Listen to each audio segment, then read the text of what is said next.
இப்ப எனக்கு என்ன பண்றதுனே தெரியலம்மா. அந்த பக்கம் அத்தை வீடு, இந்த பக்கம் சரவண, ரெண்டு பேரையும் எப்படி சமாதானப்படுத்துறது? அத கூட அப்புறமா யோசிச்சுக்கலாம்.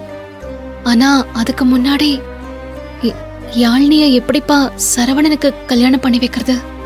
அவன்தான் அவன் மனசு முழுக்க தெய்வானதான் இருக்கான்னு சொல்றானே. மனசுல ஒரு பொண்ணை வச்சுக்கிட்டு இன்னொரு பொண்ணு கூட வாழணும்னு சொன்னா எப்படிப்பா அவன் வாழுவான்? அந்த பக்கம் தெய்வானையும் இவனையும் நினைச்சிட்டு இருக்காளே.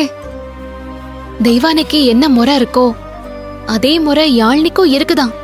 ஆனா சரவண யார் மேல ஆசைப்படுறான்னு நாம பாக்கணும்ல. புனிதா, இதுல எதுக்கு மேல பேசுறதுக்கு எதுவும் இல்லம்மா. இங்க பாரு, நான் நாச்சுக்கு வாக்கு கொடுத்துட்டேன். சரவணனுக்கும் யாழினிக்கும் தான் கல்யாணம்.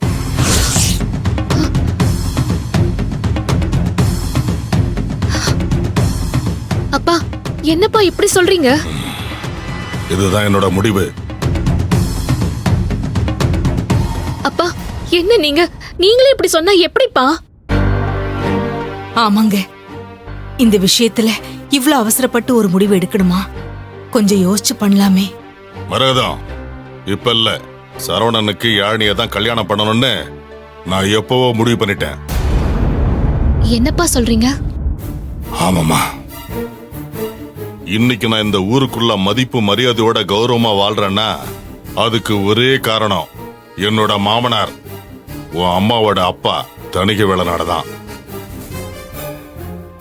அன்னைக்கு உன்னை ஒரு கை குழந்தையா வச்சுக்கிட்டு வாழ்க்கை பத்தின எந்த பிடிமானமும் இல்லாம இருந்த போது அவர்தான் என்னை தேடி வந்து உங்க அம்மாவை எனக்கு கட்டி வச்சாரு.